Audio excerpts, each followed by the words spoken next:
अब ये वाला प्रश्न हम लोग ले लें हिस्ट्री में। 19वीं शताब्दी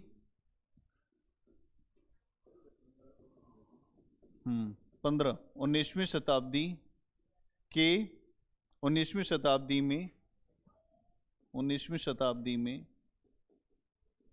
समाज सुधार की मुख्य प्रवृत्तियों 19वीं शताब्दी में समाज सुधार की मुख्य प्रवृत्तियों का मूल्यांकन कीजिए।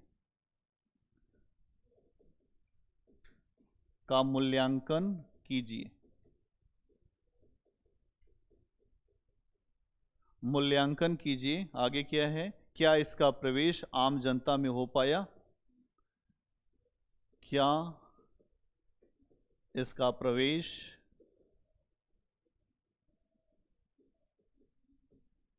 साधारण जनता में, आम जनता में हो पाया?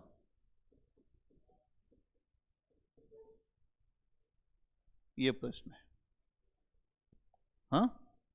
हाँ।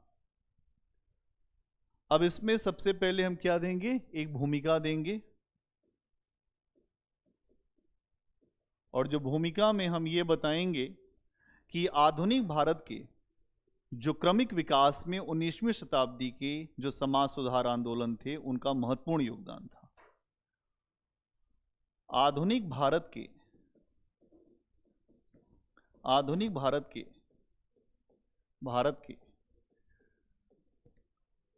क्रमिक विकास में 19वीं शताब्दी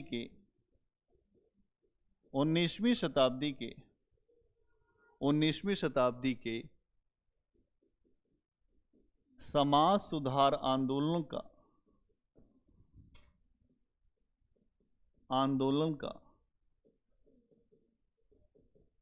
अति महत्वपूर्ण प्रभाव था।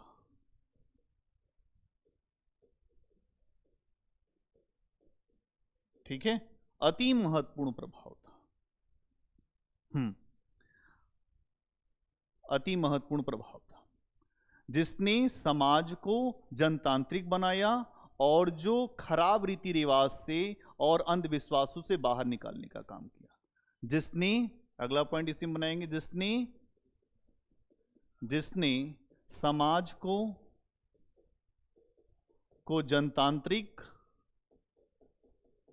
जनतांत्रिक, इसके अलावा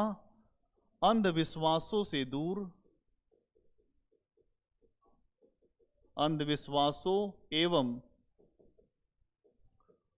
कुप्रथाओं से बाहर निकालने का प्रयास किया। जैसे सती प्रथा, बाल विवाह, पर्दा प्रथा आदि। ठीक है, उसके बाद फिर क्या बताएंगे कि इसमें अगर आप देखेंगे तो जो ज्ञान विज्ञान का प्रसार भी इसके द्वारा हुआ। ज्ञान विज्ञान का प्रसार, और जो विवेकपूर्ण और आधुनिक दृष्टिकोण के विकास को समर्थन दिया, और विवेकपूर्ण तथा आधुनिक दृष्टिकोण को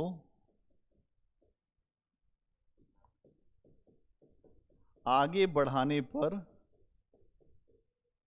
बल दिया।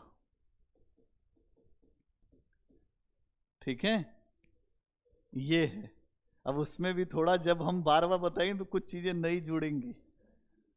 जुड़ गई ना, तो आचार्य शुक्ल यही कहते, कुछ नई चीजें जोड़िए। अब जो समाज सुधार की मुख्य प्रवृत्तियां, अगला हेडिंग क्या बनाएंगे? समाज सुधार की, या जो समाज सुधार आंदोलन की आंदोलन की मुख्य प्रवृत्तियां।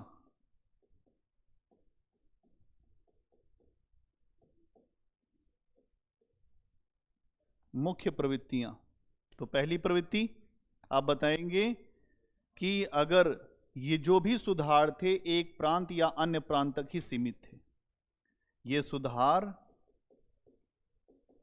सुधार एक प्रांत या अन्य प्रांत तक सीमित थे, एक प्रांत या अन्य प्रांत तक सीमित थे। जैसे जो ब्रह्म समाज और आर्य समाज को देखें तो, और जो भी आंदोलन चल रहे थे उनका विस्तार पूरे भारत में नहीं था। जैसे जो ब्रह्म समाज और आर्य समाज को छोड़कर ये आंदोलन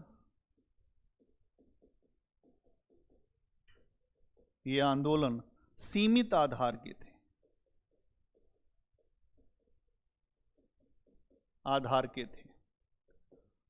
वहीं आर्य समाज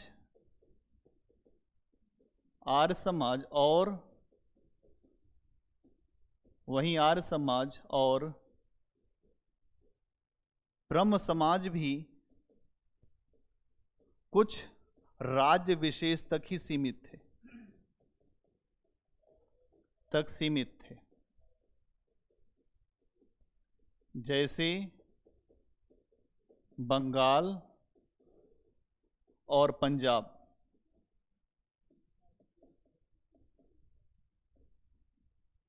जैसे आर्य समाज को देखेंगे तो पंजाब में बहुत ज्यादा विस्तारित था, और जो ब्रह्म समाज था वो आपका बंगाल में। वैसे आमतौर पर इसकी भारत में भी शाखाएं अलग अलग जगहों पे थी, लेकिन विस्तार कहां था मुख्यतः। ठीक है, इसके अलावा हो गया इतना। अगला पॉइंट बनाएंगे। अगले पॉइंट में आप क्या लिखेंगे? आप ये बताएंगे कि ये जो आंदोलन था जो समाज सुधार का, ये एक धर्म और वो जाति तक ही सीमित था। यह सुधार आंदोलन धर्म / जाति तक सीमित था। ठीक है, धर्म या वो जाति तक सीमित था। फिर क्या बताएंगे? फिर इसके अलावा शिक्षा और समाज का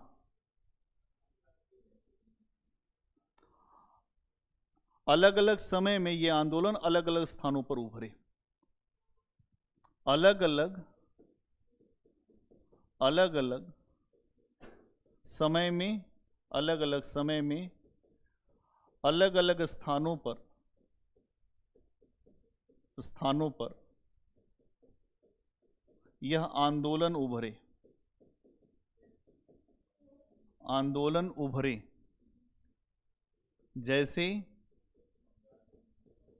जैसे बंगाल में 19वीं शताब्दी के प्रारंभ में और वहीं केरल में 20वीं सदी के शुरुआत में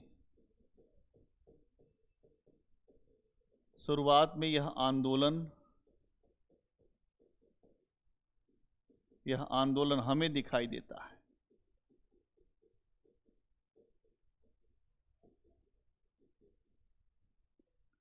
यह आंदोलन हमें दिखाई देता है। ठीक है, इसके अलावा अगर आप देखेंगे तो ये जो सुधार थे, इनकी मुख्य चिंता थी सामाजिक और शैक्षिक सुधारों के द्वारा लोगों का नैतिक विकास करना। सामाजिक और शैक्षिक सुधारों के द्वारा सुधारों के द्वारा लोगों का नैतिक विकास करना।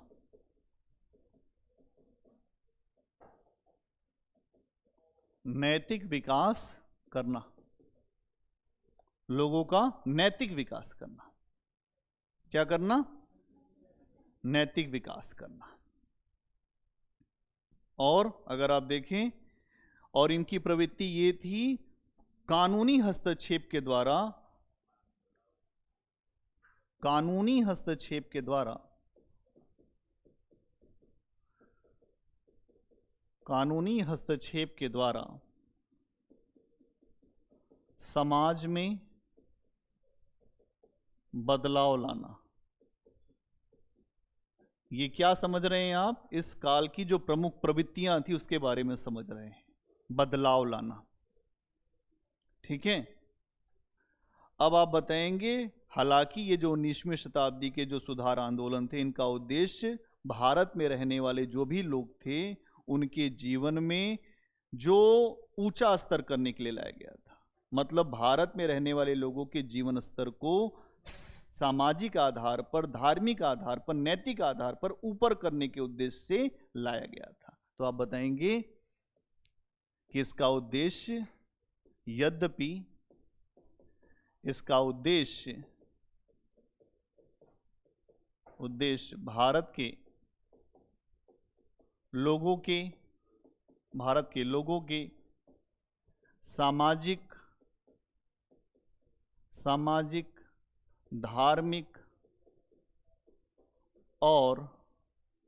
धार्मिक एवं नैतिक उन्नति से जुड़ा हुआ था। नैतिक उन्नति से जुड़ा हुआ था, किंतु इसके उद्देश्य में कुछ कमजोरियां भी थीं और कुछ सीमाएं थीं। किंतु इसके उद्देश्य में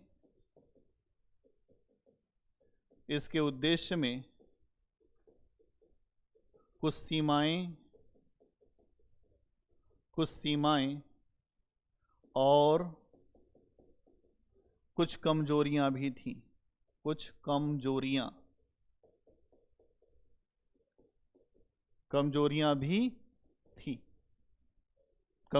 भी थी। अब इसमें आगे आप बताएंगे, जैसे ये आंदोलन मुख्यतः शहरी प्रकृति के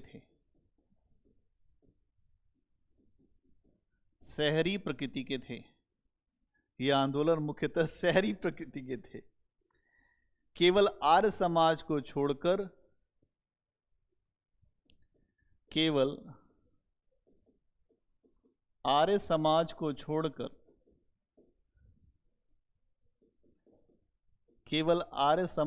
छोड़कर अन्य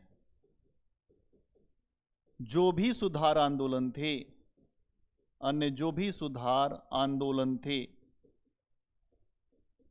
आंदोलन थे उनमें ऊंची जाति और वर्ग के लोगों का स्थान ऊपर था। उनमें ऊंची जाति या ऊपरी वर्ग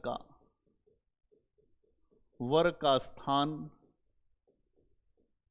स्थान काफी बेहतर था, काफी ऊपर था। जैसे अगर आप देखें तो बंगाल का जो ब्रह्म समाज था, जैसे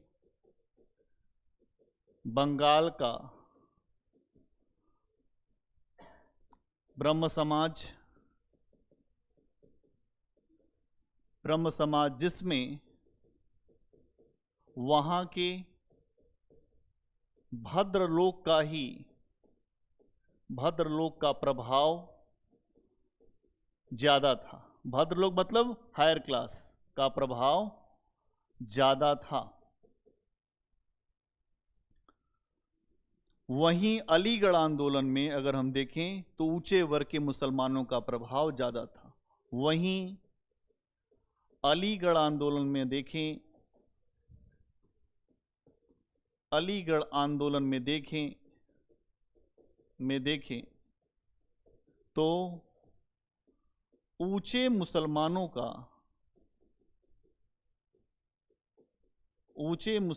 का स्थान बेहतर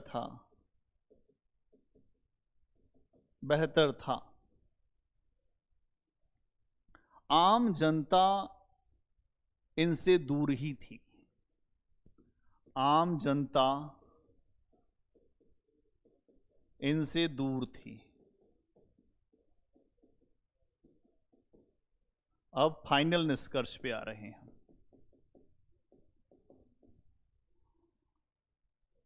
अब फाइनल निष्कर्ष पे आ रहे हैं, फिर हम ये कहेंगे उपरोक्त विश्लेषण के आधार पर उपरोक्त विश्लेषण के आधार पर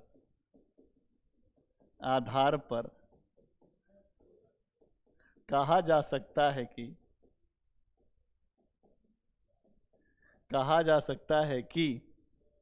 इन सुधारकों के द्वारा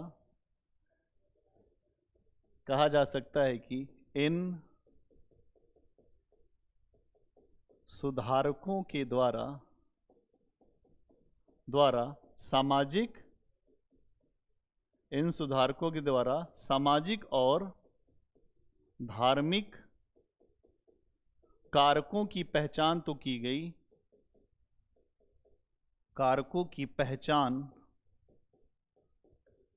की गई, किंतु राजनीतिक स्वरूप को समझने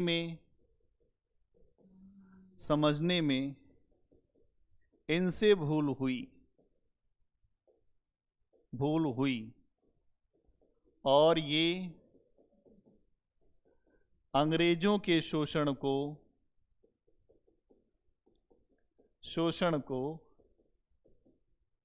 समझ नहीं पाए।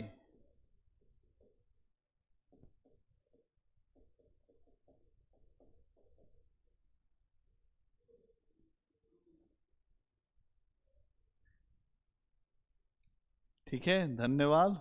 आप सबने बहुत बहुत अपना सहयोग दिया।